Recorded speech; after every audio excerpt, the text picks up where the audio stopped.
her sister, Jamie Lynn, is one of the stars who went over there only to be mistreated, in my view, by the guy who was running it, who wound up never admitting to any molestation or never being explicitly accused of molestation, but definitely mistreating, cast member after cast member, subjecting them to inappropriate behaviors on the set, including not Demi Lovato, Ariana Grande. Mm-hmm. Yeah, Ariana Grande, the biggest star in the country, really, right now, who was on his set. And he had her squeezing, some sort of a fruit all over herself while she was upside down, all over her, top. I mean, he was absolutely filthy in the choices he made for these kids. And these parents kept turning their kids over to him, thinking, oh, you're going to be a star, going to be a star. And one of those parents was Britney Spears' mom, who put Jamie Lynn over on the set. And this is from actually the documentary from which we got a lot of this information, called Quiet on the Set, The Dark Side of Kids TV. Here, let's watch it. There are these goo pops, and my character can't get it open. It's not coming out. And it ends up squirting onto Jamie's face. So the prop person comes onto set with a syringe. We all stood behind the camera to watch. It lands on her face. So first it was Dan roaring, laughing, and then everyone kind of giggling. We heard the boys saying, it's a shot. And I had no idea what that meant. Once I saw it again as an adult was when that memory came back. So I was like, oh. Wasn't funny. It still isn't funny to me, to be honest. It's just that's a kid.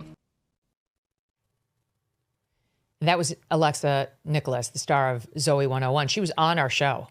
And there she is from the documentary talking about what was done to Britney's little sister, Jamie Lynn, with the so-called, what shot on her face. For the listening audience, when you see Jamie Lynn in this clip, she looks like 13, maybe? I mean, she looks extremely young, and she's describing what this guy, Dan Schneider, had done to her, who ran Nickelodeon. I mean, he was the big show creator for all the big stars, including Jamie Lynn Spears, including Amanda Bynes, including Ariana Grande.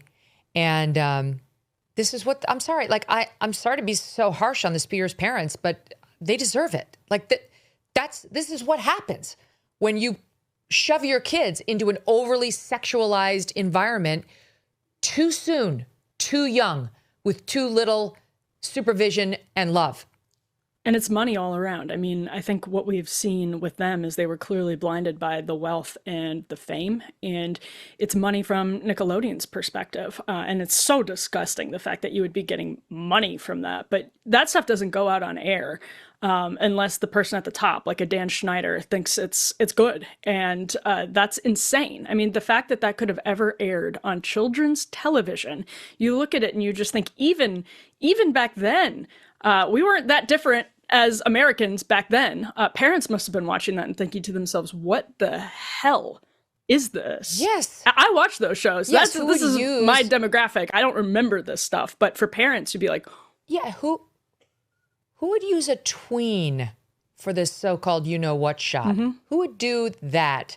And by the way, my team just sent me a note. Jamie Lynn Spears did indeed start at Nickelodeon when she was 13 years old. So that she may have been 13 in that clip. I wasn't far off. Didn't she get pregnant when she was 16 or 17? She was a teen mother.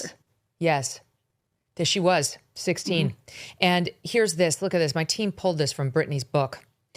Speaking of her parents, she started drinking with her mom. This is Britney now, not Jamie Lynn. Britney started drinking with her mom at age 14. Age 14, with her mother. Spears writes that starting in the 8th grade, she would take trips with her mother, Lynn Spears, to Biloxi, Mississippi, to drink daiquiris. Quote, I loved that I was able to drink with my mom every now and then, she writes, who adds that she and her mother were happy drinkers, while her father, quote, grew more depressed and shut down when he drank. The two would take Britney's younger sister, Jamie Lynn, to the beach and drink White Russians, which Britney writes she thought tasted like ice cream. This is sick. This is abusive behavior by the mother. Quote, no matter how much I dieted and exercised, my father was always telling me I was fat. Punishing gym routines left her feeling out of my mind, she wrote. Her diet was monitored along with every other detail of her life while she went through the motions of her Las Vegas residency. Now, this is recent history, the Las Vegas residency. Quote, my body was strong enough to carry 2 children and agile enough to execute every choreographed move perfectly on stage.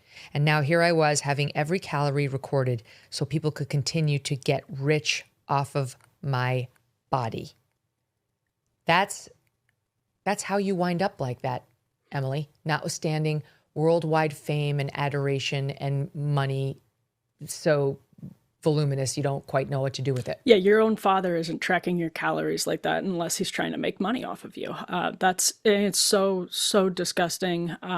It does recall the stories of the Jackson father, Michael Jackson's father, and we see it time and again. I mean, I'm sure there are people who get into show business and they're aware of these stories of like what happened with Britney Spears and Michael Jackson before they go down this road. By the way, it goes back to Judy Garland. It's not just purely modern, but people are aware of it and they think they can withstand it. It's not going to happen to them. But the pressures of fame and money are difficult for the strongest people.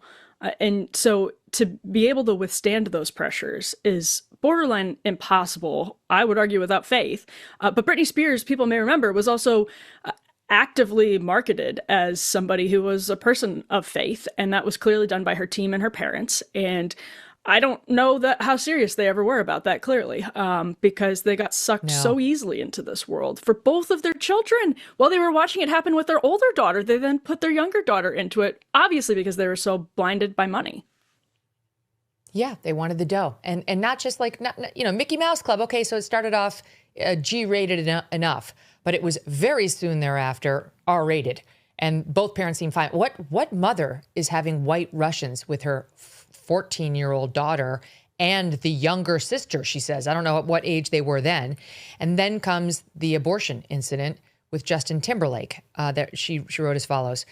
Abortion was something I never could have imagined choosing for myself, but given the circumstances, that is what we did. The two decided to handle the abortion at home in the bathroom. Spears took little pills to end the pregnancy. The pain, she writes, was unbelievable, saying it was one of the most agonizing things I have ever experienced. Spears recalls that while she was lying on the floor in the bathroom, Timberlake came to join her and, thinking music would help, started strumming his guitar while she cried. I mean, this is just... If something massive doesn't happen, she's going to be dead. She's not going to make it to age 50. I think we can all see that. That seems clearly to be what Kevin Federline was trying to say. And he has a stake in it because his kids are her children. That's their mom. She had her kids young, but no kid, a young kid or a kid in their 20s or 30s doesn't want to see their mom die thanks to drug or alcohol use, and everyone can see this is the road she's on. And every time we get another one of these particularly wacky videos or more news about Britney's struggles, it's another round of gotchas about the conservatorship, saying everybody told you the getting rid of this conservatorship was wrong. She was clearly crazy. And it's like the conservatorship was probably the precipitating factor for a lot of this, that she was being drugged against her will, treated like a slave to get money for her dad via Vegas residencies. So I don't really want to hear that this time around either, because that clearly was not a good option for Britney Spears either. Obviously she needs treatment. Obviously she's not getting it. And obviously nobody around her is doing the right thing. I mean, maybe Kevin Federline is, but obviously she needs some type of jarring moment. Thank God she survived this one, and it might be what helps her get, treated.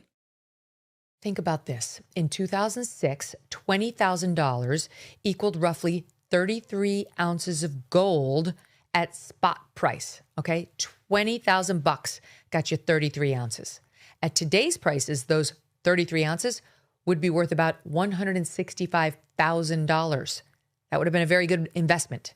And that's why so many smart Americans do diversify a portion of their savings into precious metals. They're thinking about what's going to happen in the next 20 years. And it's also why you should consider buying gold from Birch Gold Group. For thousands of years, gold has been a store of wealth. And today, it is a crucial part of any balanced strategy. Even better, Birch Gold can help you convert an existing IRA or 401k into a tax-sheltered retirement account in gold. All you have to do is text MK to the number 989898, and that will give you a free info kit on gold. There's no obligation. It's just useful information from which you can make a decision. With an A+ rating with the Better Business Bureau and tens of thousands of happy customers, let Birch Gold help you diversify with gold. Now that's peace of mind. Again, text MK to 989898 today. Thanks so much for watching. If you like what you just saw, hit the subscribe button for more clips and full episodes.